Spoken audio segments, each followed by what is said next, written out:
जनाब सदर और मुहतरम भाइयों,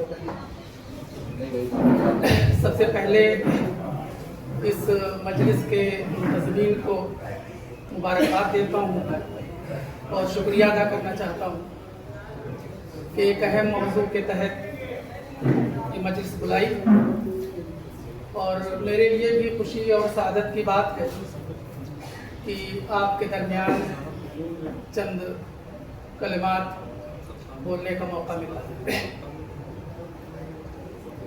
हम तो ये समझते हैं कि जो संविधान है वो आवाम को किस तरह से रहेगी, उसके क्या हुकूक होंगे, हम समझते हैं ये संविधान है। और आवाम को बहरहाल ये अख्तियार नहीं है कि संविधान के किसी कानून की वो खिलाफ वर्जी कर सके। अगर वो कानून की खिलाफ वर्जी करते हैं तो हुकूमत है, हुकूमत उनको सज़ा दे। तो सारी की सारी जिम्मेदारी हुकूमत की है और हुकूमत के इदारों की, जुडिशरी की है, इंतज़ामिया की है, मुक़न्निना की है, इलेक्शन कमीशन की है, कि जो संविधान की जो मूल भावना है उसकी वो हिफाजत करें। अगर वो नहीं करते हैं उस मूल भावना की हिफाजत, तो उसको रोकने के लिए हमारे पास क्या मैकेनिज्म है, सवाल ये। अगर हम रोक नहीं पाते उनको, तो फिर संविधान की नैतिकता महफूज नहीं रह सकती। तो दर हकीकत इस उन्वान के तहत जो बेसिक पहलू है वो ये है कि जब हुकूमत और हुकूमती इदारे संविधान की मूल भावना की खिलाफ वर्जी करें तो उसकी मुखालफत करने के लिए, उसको अपोज करने के लिए हमारे अंदर, समाज के अंदर, सोसाइटी के अंदर, हमारे जो राजनीतिक पार्टियां हैं उनके अंदर क्या इतनी ताकत और क़ुव्वत और सोच मौजूद है कि वो उठ करके मुखालफत कर सकें और उनको रोक सकें, उनको टोक सकें। अगर ये काम नहीं हो रहा है तो संविधान की नैतिकता महफूज नहीं रह सकती। मसलन मैं एक एग्जाम्पल आपके सामने रखना चाहता हूँ। प्लेसेस ऑफ वर्शिप एक्ट, भावना क्या थी और हमारे सुप्रीम कोर्ट में फैसला क्या आया, भावना के खिलाफ आया। तो इस तरह की बहुत सी चीजें अदालतों के जरिए से और हुकूमत के, रियासत के जो दीगर इदारे हैं उनके जरिए से ये हो रही है। इसमें अगर हमारी जो लोग अपने को सेकुलर कहते हैं, अगर वो ये डरेंगे कि बहुसंख्यक समाज नाराज हो जाएगा, तो ये नैतिकता महफूज नहीं रह सकती। बहुसंख्यक समाज की तरबियत करना, तालीम करना, यही तो आपकी जिम्मेदारी है। आप ये बताएं कि जिन भावनाओं में आप बहे जा रहे हैं वो गलत है, उनकी हिफाजत करें। लेकिन हम ये देख रहे हैं कि हमारी जो सेकुलर पार्टियां हैं वो डरती हैं कि अगर हम कोई बात कहेंगे तो बहुसंख्यक समाज नाराज हो जाएगा, इसलिए हम नहीं कहेंगे। तो नहीं कहेंगे तो जो बहुसंख्यक समाज, जो बहुजन समाज अपने को कहते हैं या मुस्लिम समाज हम कहते हैं, वही लोग तो ये अत्याचारी जो व्यवस्था है वही लोग उसके आलेकार बने हुए हैं।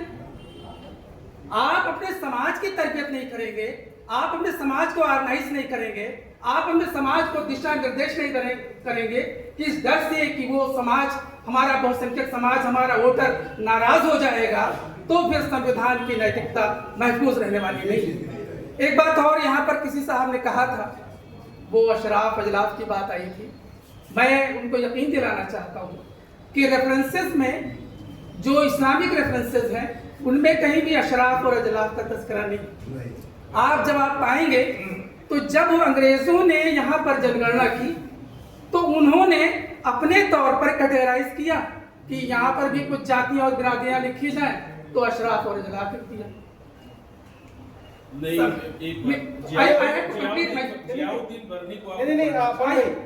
वो पढ़ा हुआ है जियाउद्दीन बर्नी। उसको जियाउद्दीन बर्नी या इस तरह के जितने भी लोग हैं वो इस्लामिक रेफरेंसेस नहीं। पहली चीज, इस्लामिक जो रेफरेंसेस हैं वो कुरान का इंटरप्रिटेशंस, हदीस और हदीस का इंटरप्रिटेशंस है। दूसरी बात, ये अशराफ जो मलाई वाली बात है, कौन लोग थे 1909 में, 1919 में, 1937 में, और जब कॉन्स्टिट्यूएंट असेंबली का इलेक्शन हो रहा था तो किनको वोटर का अख्तियार दिया गया था? जो टैक्स पेयर थे, मुस्लिम हो या नॉन मुस्लिम हो, जो ग्रेजुएट थे, मुस्लिम हो या नॉन मुस्लिम हो, जिनके पास डिग्रियां थी, और टोटल वो जो कॉन्स्टिट्यूट कर रहे थे 10 to 12%। 10 to 12% ने, चाहे वो सेपरेट इलेक्टोरेट के लिए इलेक्शन वोट दिया हो या जनरल इलेक्टोरेट के लिए वोट दिया हो, वो 10 to 12% लोगों ने वोट दिया था। जो कॉन्स्टिट्यूएंट असेंबली आई तो उन्होंने भी, वो भी 12% पूरे पॉपुलेशन के वोटर थे। तो ये जो मलाई वाले लोग नहीं थे, बल्कि वो ऐसा सिस्टम बना ही था कि 10 से 12% के लोग ही सारा उनको वोटर के अख्तियार थे। उसमें कोई अशराफ, अजलाफ या उनका नहीं था।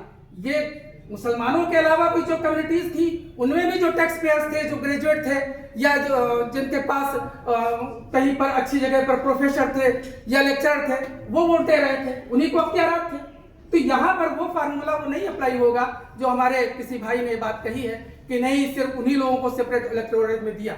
सेपरेट इलेक्टोरेट, आखिर जो कमजोर माइनॉरिटीज हैं, माइनॉरिटीज को के हुकूक को महफूज करने के लिए आपके पास क्या निशान है? जो 3 तलाक का मसला था, गलत है या सही था, वह गलत है, लेकिन आपने मेजॉरिटी के वोट पर जो चाहा वो कानून बना दिया।